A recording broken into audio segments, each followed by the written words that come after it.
রাজনৈতিক চাপে এতদিন সঠিক তথ্য প্রকাশ করতে পারতেন না সরকারি কর্মকর্তারা। বাধ্য হয়ে অনুমান নির্ভর তথ্য প্রকাশ করতে হতো বলে গরমিল ছিল অর্থনৈতিক পরিসংখ্যানে।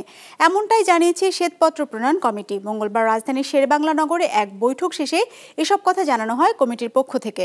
250-টিরও বেশি ডিজাইন অপশন নিয়ে ওয়ালটন স্মার্ট ফ্রিজ, বোঝে আপনার প্রয়োজন। রপ্তানি তথ্যের গরমিল, মূল্যস্ফীতির হার নিয়ে অবিশ্বাস সহ নানা তথ্যগত অসঙ্গতি ছিল বিগত সরকারের আমলে। জানিয়ে এতদিন একে অন্যের উপর দায় চাপানোর প্রবণতা ছিল সরকারি সংস্থাগুলোর মধ্যে। সামনের দিনে এমন সংস্কৃতি থেকে কর্মকর্তারা যাতে বেরিয়ে আসতে পারেন সেজন্য কাজ শুরু করেছে অন্তর্বর্তী সরকার। এরই ধারাবাহিকতায় সরকারের তথ্য উপাত্ত তৈরির সাথে সংশ্লিষ্ট 24টি সংস্থার প্রতিনিধিদের সাথে বৈঠক করেছে শ্বেতপত্র প্রণয়ন কমিটি। মোটা দাগে আইডেন্টিফাই করছি যে যেই সমস্ত প্রাক্কলনগুলো করা হয় সেই প্রাক্কলনগুলোর বস্তুগত ভিত্তি অত্যন্ত দুর্বল।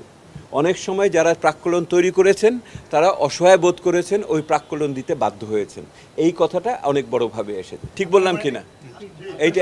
এইটা একটা ওনাদের অসহায়ত্বটা ওনারা আজকে বলেছেন।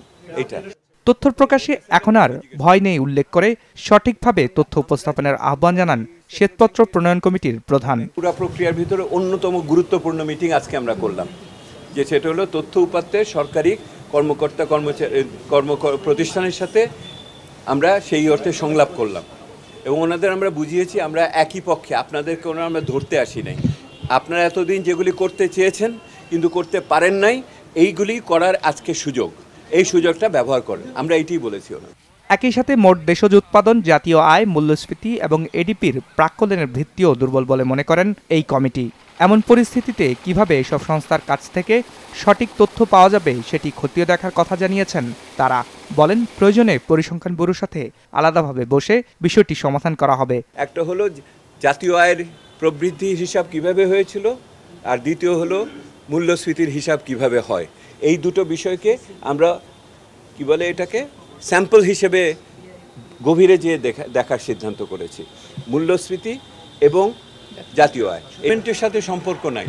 আমরা দেখতেছি এই প্রক্রিয়াটা কিভাবে করে হয়েছে এবং সেই প্রক্রিয়া যদি আগে খারাপ থাকে পরবর্তীতে প্রক্রিয়া কি আরও খারাপ হয়ে গেল কিনা সেটাই দেখব।